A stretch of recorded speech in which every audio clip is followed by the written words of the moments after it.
शासनाची फसवणूक करून सदनिका लाटल्याच्या प्रकरणी कृषी मंत्री माणिकराव कोकाटे यांच्या शिक्षेला स्थगिती मिळणार की खालच्या कोर्टाची शिक्षा कायम राहणार याकडे लक्ष.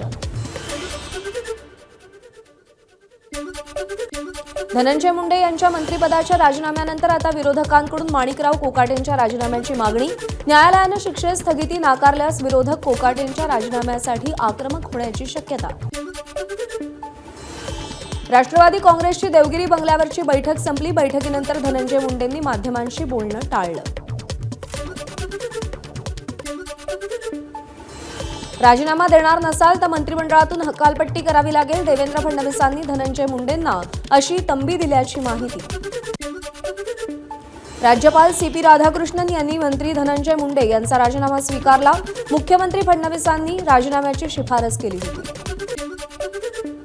मुंडेंच्या राजीनाम्याची माहिती मुख्यमंत्र्यांनी थेट माध्यमांना दिली. राजीनाम्याची माहिती सभागृहात देणं अपेक्षित होतं, त्यामुळे आम्ही त्यांच्यावरती हक्कभंग आणणार. नाना पटोलेंची प्रतिक्रिया. धनंजय मुंडेंच्या राजीनाम्याचं खरं कारण काय? नैतिकता की आजारपण? उद्धव ठाकरेंचा सवाल. धनंजय मुंडेंचा राजीनामा केवळ फार्स, त्यांना पुन्हा मंत्रिपद दिलं जाईल. काँग्रेस खासदार प्रणिती शिंदे यांची प्रतिक्रिया. मुख्यमंत्री फडणवीस यांनीही राजीनामा द्यावा, प्रणिती शिंदेंची मागणी. धनंजय मुंडेंनी आजारपणाचं कारण देत राजीनामा दिला, ही कसली प्रवृत्ती? बच्चू कडूंचा संतप्त सवाल. तर सरकार अशा प्रवृत्तींना खत पाणी घालतंय, कडूंचा आरोप. माध्यमांसमोर आल्यानंतर सरकारनं धनंजय मुंडेंचा राजीनामा घेतला. याआधी मुख्यमंत्री आणि दोन्ही उपमुख्यमंत्र्यांनी फोटो पाहिले नव्हते का? इम्तियाज जलील यांचा संतप्त सवाल. धनंजय मुंडेंवरची कारवाई. राजकीय द्वेषातून कार्यकर्त्यांनी गुन्हा केला, मग धनंजय मुंडे दोषी कसे? परळीकरांचा सवाल. पुण्यात खासदार सुप्रिया सुळेंचं मौन आंदोलन. संतोष देशमुखांच्या क्रूर हत्येचा निषेध केला. संतोष देशमुख यांना श्रद्धांजली देखील वाहण्यात आली. मुंबईच्या बाळासाहेब भवनमध्ये वाल्मिक कराड विरोधात शिवसेनेचं आंदोलन. वाल्मिक कराडला कठोरात कठोर शिक्षा व्हावी यासाठी शिवसेनेची महिला आघाडी आक्रमक. शिंदेंच्या शिवसेनेकडून वाल्मिक कराडच्या विरोधात नाशिकमध्ये आंदोलन. वाल्मिक कराडला फाशी द्यावी या मागणीसाठी आंदोलन. कराडच्या प्रतिकात्मक पुतळ्याला फाशी दिली. मसाजोगचे सरपंच संतोष देशमुख यांच्या हत्येचे फोटो समोर आल्यानंतर वाल्मिक कराड विरोधात सत्ताधारी शिवसेना रस्त्यावर. पालघरमध्ये कराडच्या प्रतिकात्मक पुतळ्याला जोडे मारत दहन केलं. शिर्डीमध्ये युवासेनेचा वाल्मिक कराडचा पुतळा जाळत निषेध आंदोलन. शिंदे गटाच्या युवासेनेच्या बैठकीनंतर पदाधिकाऱ्यांनी वाल्मिक कराडचा निषेध करताना तीव्र शब्दात घोषणाबाजी केली. जळगाव शहरातील शिवतीर्थ मैदानाजवळ शिंदेंच्या शिवसेनेतर्फे वाल्मिक कराड विरोधात आंदोलन. यावेळी कराडच्या प्रतिकात्मक पुतळ्याला जोडे मारले. कराडला फाशी देण्याची मागणी केली. कराडच्या पुतळ्याचंही दहन केलं. सोलापूरच्या बार्शीमध्ये धनंजय मुंडे यांच्या विरोधात मराठा समाज आक्रमक. तहसीलदार कार्यालयासमोर धनंजय मुंडे यांच्या पोस्टरचं दहन केलं. देशमुख हत्या प्रकरणी मुंडेंना आरोपी करण्याची मराठा समाजाची मागणी.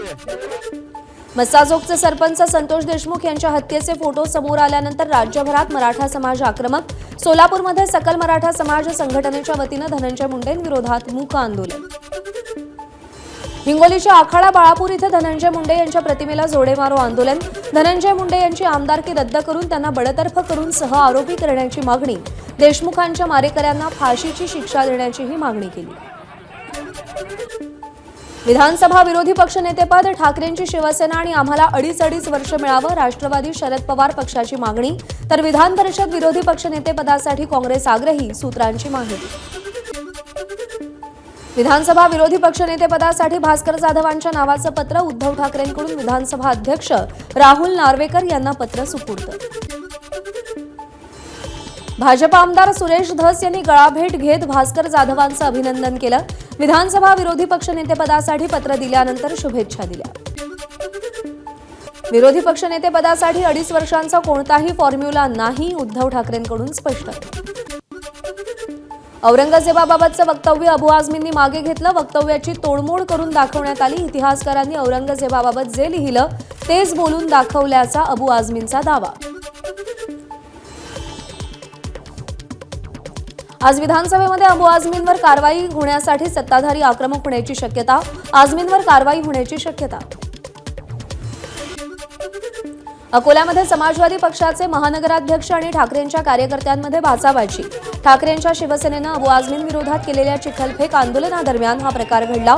यावेळी समाजवादी पक्षाकडून अबू आझमी जिंदाबादच्या अशा घोषणा। ज्यांना औरंगजेबाबद्दल प्रेम आहे त्यांनी स्वतःच्या घरात औरंगजेबाची कबर बांधावी। नवनीत राणांची अबू आझमींवर टीका। संभाजी महाराजांची क्रूर हत्या करणाऱ्या औरंगजेबाची कबर संभाजीनगरमधून उखडून टाकली पाहिजे असंही वक्तव्य केलं। अबू आझमींवरती देशद्रोहाचा गुन्हा दाखल झाला पाहिजे अशी मागणी केली असून उद्याही हा मुद्दा लावून धरणार। संजय शिरसाट यांची प्रतिक्रिया। अबू आझमी यांनी औरंगजेबाविषयी केलेलं वक्तव्य कोट्यवधीची प्रॉपर्टी वाचवण्यासाठी केलंय।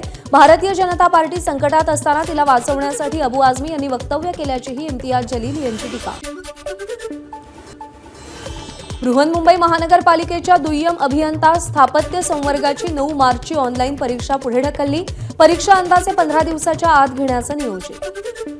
पुणे महानगरपालिकेचा 12,618 कोटींचा अर्थसंकल्प सादर। अर्थसंकल्पात कोणतीही करवाढ नाही। महानगरपालिका आयुक्त राजेंद्र भोसले यांनी 2025-26 या आर्थिक वर्षासाठीचा अर्थसंकल्प सादर केला। नंदुरबार जिल्ह्यात तापमानाचा पारा 38 अंश सेल्सिअस पार। तापमान अजून वाढण्याची शक्यता। स्वारगेट लैंगिक अत्याचार प्रकरणी पीडित तरुणीचा न्यायालयात जबाब नोंदवला गेला तर आरोपी दत्तात्रय गाडेचीही ससून रुग्णालयामध्ये लैंगिक क्षमता चाचणी करण्यात आली। जालना जिल्ह्यातील गांधीनगर भागात किरकोळ वादातून 2 गटात दगडफेक। दगडफेकीमध्ये वाहनांची तोडफोड। लहान मुलांच्या वादाच्या किरकोळ कारणातून 2 गटात राडा झाल्याची माहिती। अकोल्यामध्ये वंचित बहुजन आघाडीच्या महिला आघाडीच्या मोठ्या माजी महिला नेत्याच्या नातीचं अपहरण केल्याची चर्चा। 12 वर्षाच्या मुलीचं अपहरण झाल्यानं खळबळ। पोलिसांकडून 2 पथकं गठीत करून तपास सुरू। गडचिरोलीमध्ये तरुणीवर अत्याचार करणाऱ्या आरोपीला 24 तासात अटक। शौचास गेलेल्या तरुणीला मारहाण करून तिच्यावरती अत्याचार करण्यात आला होता। मुंबईच्या अंधेरी पूर्वमध्ये ऑनलाईन डिलिव्हरी करणाऱ्या कंपनीचा आईस्क्रीममध्ये फंगस दिल्याचा धक्कादायक प्रकार। कंपनी विरोधात मनसे आक्रमक। कंपनी बंद करण्याची मनसेची मागणी। मुंबईच्या वरळी सिलिंगवरती भरधाव वेगात गाडी चालवल्यानं 24 वर्षीय मुलावर गुन्हा दाखल। अपघाताला कारणीभूत ठरल्याप्रकरणी वरळी पोलिसांनी कारवाई केली। अपघातामध्ये जीवितहानी नाही, गाडीचं मात्र नुकसान। नांदेडमध्ये अज्ञात वाहनाच्या धडकेत दुचाकीवरच्या दोघांचा मृत्यू। दोघेही माहूर तालुक्यातील पानोळा गावचे रहिवासी। विदर्भातील पांगरी इथं देवदर्शन करून गावी येत असताना आसोली गावाजवळ अपघात झाला। दोघेही सख्खे मेहुणे होते। अमरावतीमध्ये 26 वर्षीय तरुणाची हत्या। मृत ऋषिकेशच्या डोक्यावर गंभीर घाव। हात जळालेल्या अवस्थेत आणि दुचाकी आढळली। पोलिसांकडून आरोपीचा शोध सुरू। रायगड इथल्या ताम्हिणी घाटात कार आणि एसटी बसचा भीषण अपघात। दोघांचा मृत्यू, 3 जण जखमी। कार चालकाचा वाहनावरचा ताबा सुटल्यानं हा अपघात झाल्याची माहिती। डहाणूच्या उरसेसा या भागामध्ये जंगलाला भीषण आग। शिकारीसाठी लावण्यात आलेल्या आगीचं वणव्यात रूपांतर। आगीमध्ये मोठ्या प्रमाणावर वनस्पती जळून खाक।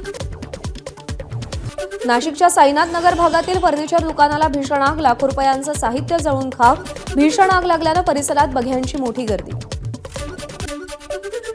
सिंधुदुर्गात शेतकऱ्यांना त्रास देणाऱ्या वन्य प्राण्यांचा बंदोबस्त करण्याच्या मागणीसाठी भारतीय किसान संघाचा जिल्हाधिकारी कार्यालयावर मोर्चा। शेतकऱ्यांच्या नुकसान भरपाईचीही मागणी केली। नाशिक जिल्हा रुग्णालयातल्या आवारात एकाला मारहाणीची घटना सीसीटीव्ही कॅमेऱ्यात कैद।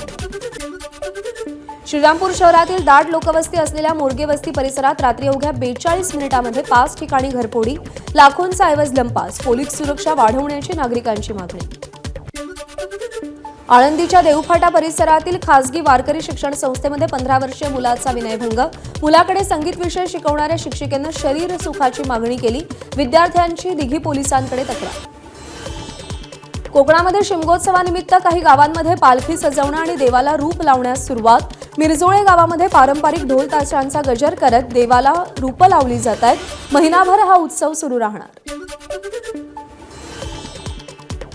शेतकऱ्यांच्या विविध मागण्यांसाठी अमरावतीमध्ये काँग्रेसचं धरणं आंदोलन। काँग्रेस नेत्या यशोमती ठाकूर, खासदार बळवंत वानखेडे आंदोलनात सहभागी। आश्वासन देऊनही शेतकऱ्यांची कर्जमाफी केली जात नसल्याचा काँग्रेसचा आरोप।